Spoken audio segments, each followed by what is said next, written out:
Стана на Исмаиле. Какво правиш? Къде са другите?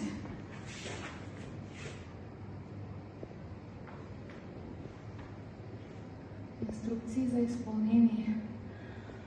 Съдържанието на писмата задължително се прочитат на глас. Всички указания, посочени в писмата, се спазват стриктно. По време на изпълненията на задачите не се водят разговори. И какви са тези задачи?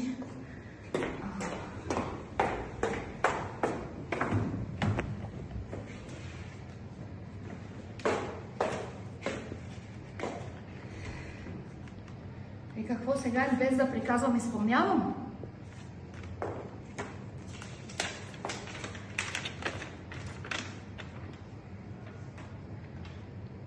Уважаема госпожо Хюсеин, пише ви 12-ти В клас. Днес ви предстои едно необикновено пътешествие, в което вашите умения за пространствена ориентация ще бъдат от съществено значение. Каним ви да слезете във фоайето на първия етаж и да седнете на обозначеното място. Там ще откриете следващата част от указанията, които ще ви насочат към правилния маршрут.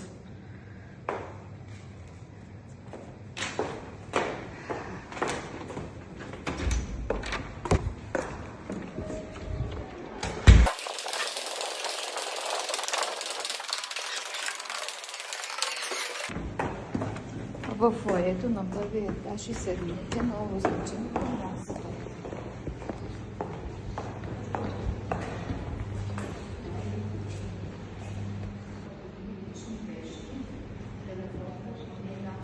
Да се отправите към личния си автомобил.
Репортерите с интервюираните никога няма да ви забравя, винаги ще останат в моето сърце и никога няма да забравя тази емисия. И сега трябва да си прибера личните вещи.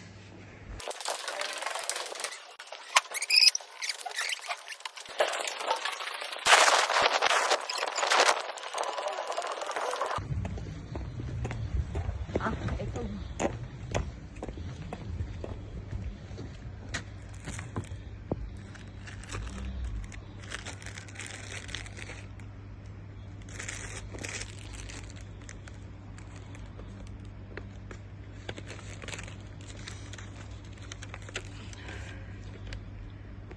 Свършихме прекалено много работа в училище днес. Качете се в колата и затегнете колана, защото ви предстои пътуване към следващата географска точка, град Айтос. Добре, да тръгваме. Идваш ли?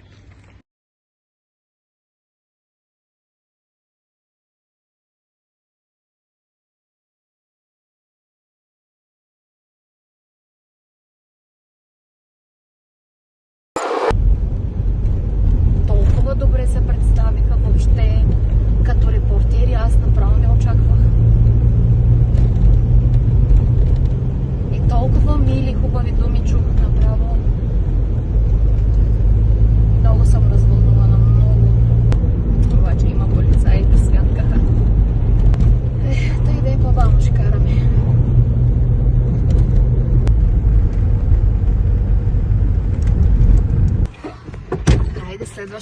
точка да я видим, обаче трябва да приберем при другите, да не се изгуби. И без това от тази документация много не разбирам.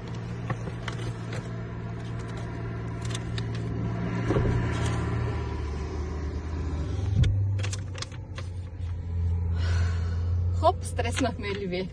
Айтос ви очаква приятно пътуване. Още ли не я знам дестинацията? Добре, да потеглим. Много вълнуващо.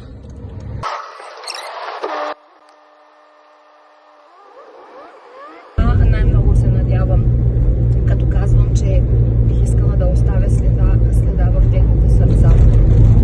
Не за да ме обичат, а за да са взели най-доброто от мен.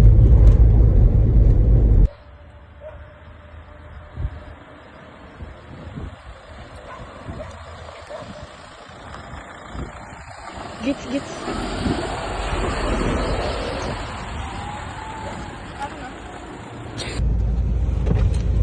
Друга полицайка ме чака тук.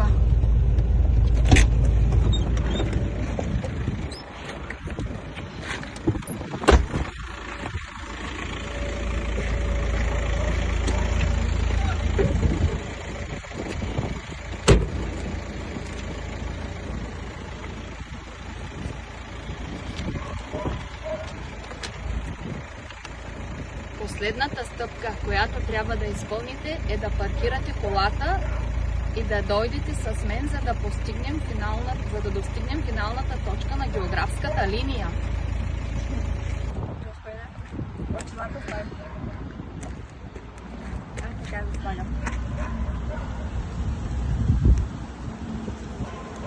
Елате. Чакай да се прибера само ключа. Страх ме е да не се спъна в кошица.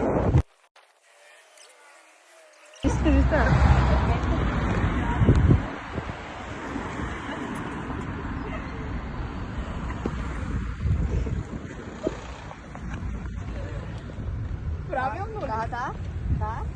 Добре.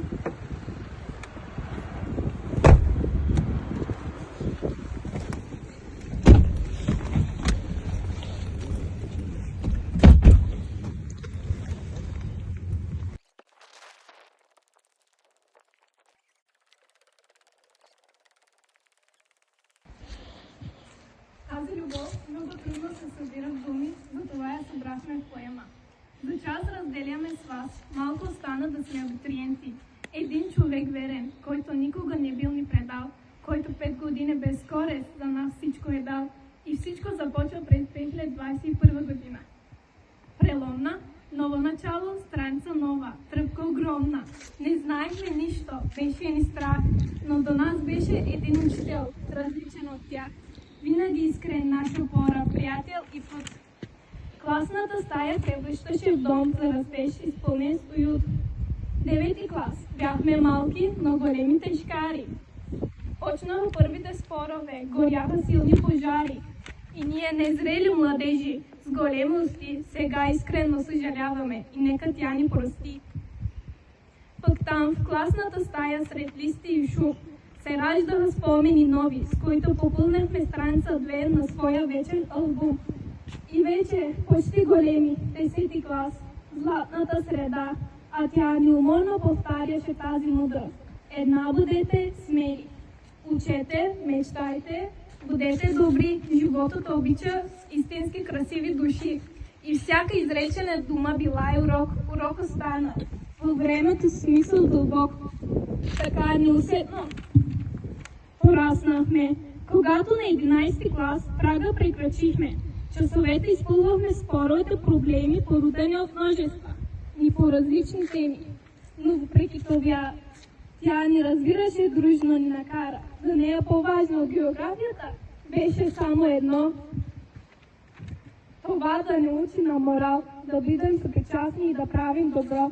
И ето днес, 5 месеца преди големия миг. Момчета, момичета, големи стоим пред вас и вече знаем. Всичко ви е ясно и всичко сте разбрала, но длъжни сме да попитаме. Ще бъдете ли наша мама?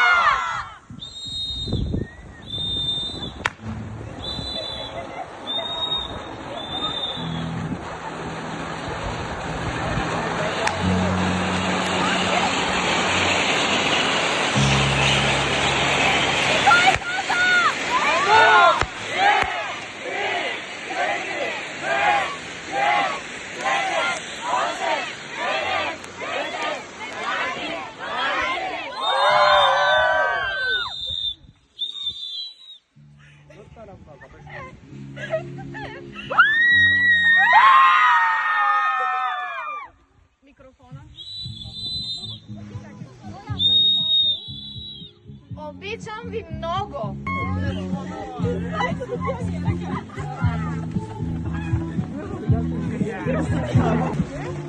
Ето това е най-скъпият спомен за мен, който ще си го запазя за винаги.